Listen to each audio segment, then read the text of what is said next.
जब एक नेता सियासी पटल से खामोश होता है तब उसकी चुप्पी भी सवाल उठाती है, लेकिन जब वही नेता जेल से अपनी खामोशी तोड़ता है तो पूरा सियासी मैदान हिल उठता है। सीतापुर जेल में बंद समाजवादी पार्टी के नेता आजम खान ने अपने सियासी संदेश से उत्तर प्रदेश की राजनीति में हलचल मचा दी है। क्या यह संदेश सपा अध्यक्ष अखिलेश यादव के लिए एक चेतावनी है या फिर इंडिया गठबंधन के भविष्य के लिए चेतावनी?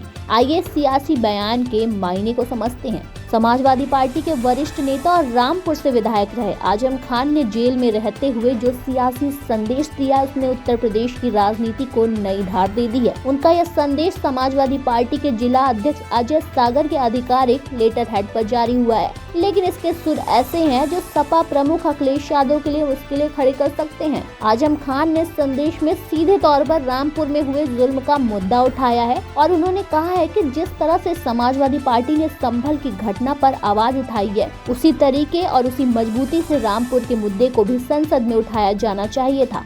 उनका कहना है कि रामपुर में मुसलमानों की स्थिति को नजरअंदाज किया गया है और वहां के सफल तजुर्बे के बाद भी संभल पर हमला हुआ है। आजम खान ने अपने बयान में इंडिया गठबंधन पर भी निशाना साधते हुए कहा कि रामपुर की बर्बादी पर इंडिया गठबंधन खामोश है। मुस्लिम लीडरशिप को मिटाने की कोशिश की जा रही है। अगर इंडिया ब्लॉक ने अपनी स्थिति साफ नहीं की तो मुसलमानों को अपने भविष्य के लिए नए सिरे से सोचना पड़ेगा। और यह बयान सीधे तौर पर अखिलेश यादव और कांग्रेस पार्टी दोनों को कटघरे में खड़ा कर सकता है। साथ ही यूपी की राजनीति में सपा और कांग्रेस दोनों ही इस समय इंडिया गठबंधन का हिस्सा है। ऐसे में आजम खान का ये संदेश एक तरफ इंडिया गठबंधन के अंदरूनी खींचातानी को उजागर करता है और यहाँ एक बड़ा सवाल भी उठता है कि अखिलेश यादव ने रामपुर के मुद्दे को इतनी गंभीरता से क्यों नहीं लिया जितना संभल का। अखिलेश यादव हाल ही में संभल की घटना के बाद संसद में मुखर नजर आया और वहां पर हुई जामा मस्जिद सर्वे के बाद की हिंसा को लेकर योगी सरकार पर तीखा हमला भी बोला, लेकिन रामपुर के मसले पर उनकी चुप्पी ने कई सवाल भी खड़े कर दिए हैं। संभल मामले पर कांग्रेस नेता राहुल गांधी और प्रियंका गांधी ने भी आवाज उठाई।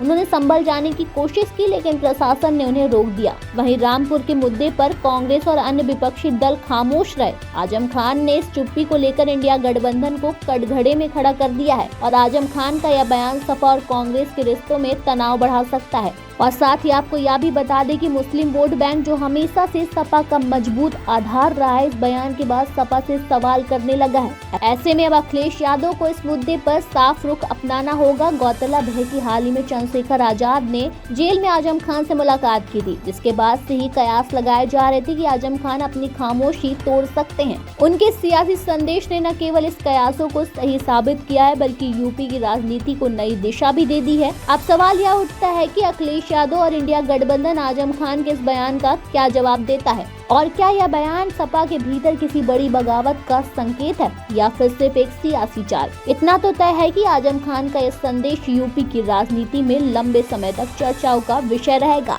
आजम खान का यह सियासी धमाका अखिलेश यादव के लिए चुनौतीपूर्ण साबित हो सकता है। अब यह देखना काफी दिलचस्प होगा कि सपा और इंडिया गठबंधन इस बयान को कैसे संभालते हैं और आने वाले चुनावी समीकरणों में इसका क्या असर पड़ता है।